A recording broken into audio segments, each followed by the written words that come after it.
My dear friends, here we will see this table. Would you have past imaginary condition? So first of all, we have seen here one open or real condition, open and real condition. Then we have seen imaginary condition, and now we are seeing past imaginary condition. Past imaginary condition. तीनों में फर्क है, आप लोगों ने देखा होगा।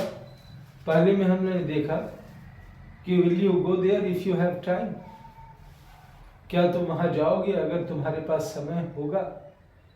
तो आंसर था yes I will go there if I have time. ये ओपन कंडीशन है, दिस इज ओपन कंडीशन, जिसमें एक तरफ विल और दूसरी तरफ प्रेजेंट सिंपल लगाते हैं। इधर विल के साथ फर्स्ट फॉर्म लगाते हैं। दूसरा कंडीशन हम लोग दूसरे वीडियो में देखे थे, इमेजिनरी कंडीशन, तो उसमें हैव नहीं लगा था। ये था कि would you go there if you have time, would you go there if you have time, अगर तुम्हारे पास समय होता तो क्या तुम जाते? Would you come here if you had time, क्या समय होता तो तुम आते?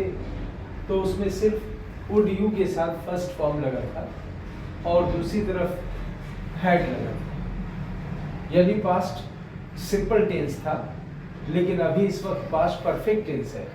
एक तरफ वुड हैव के साथ थर्ड फॉर्म लगा हुआ है, gone, come, read, written, open, close, taken, given, और दूसरी तरफ पास्ट परफेक्ट टेंस लगा हुआ है। तो ये जो है पास्ट इमेजिनरी कंडीशन है। थोड़ा ध्यान देंगे तो समझ में आएगा। अगर हम ये कहें कि would you go there if you had time, यानी क्या तुम वहां जाते अगर तुम्हारे पास समय होता।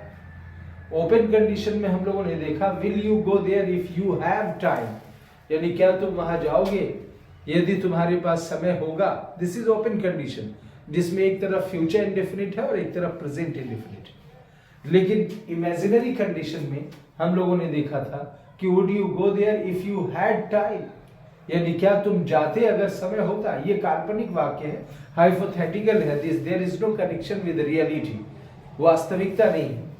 लेकिन यहां जब हम बोल रहे हैं कि would you go there if you had time, यानी क्या तुम जाते अगर समय होता, तो यह एकदम काल्पनिक टेंस में बोल रहे हैं, लेकिन ये प्रेजेंट में यूज किया जा रहा है।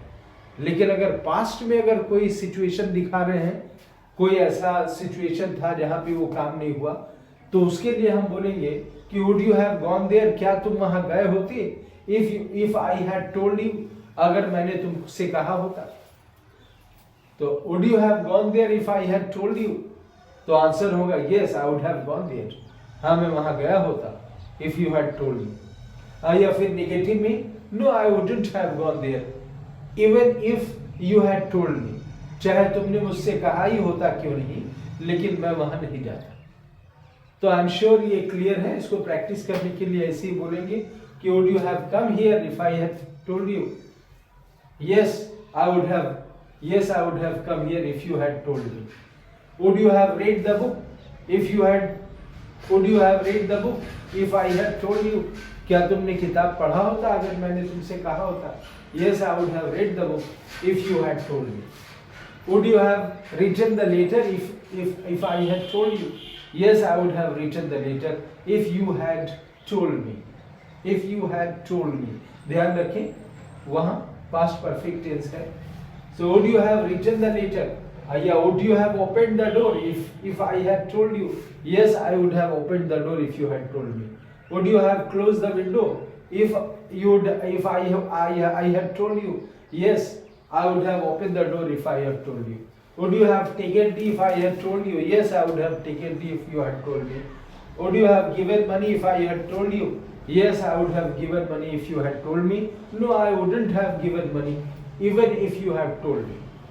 Would you have eaten mango if I had told you? Yes, I would have given money. Yeah, I would have eaten mango if you had told me. I wouldn't have eaten mango even if you had told me. ध्यान दी।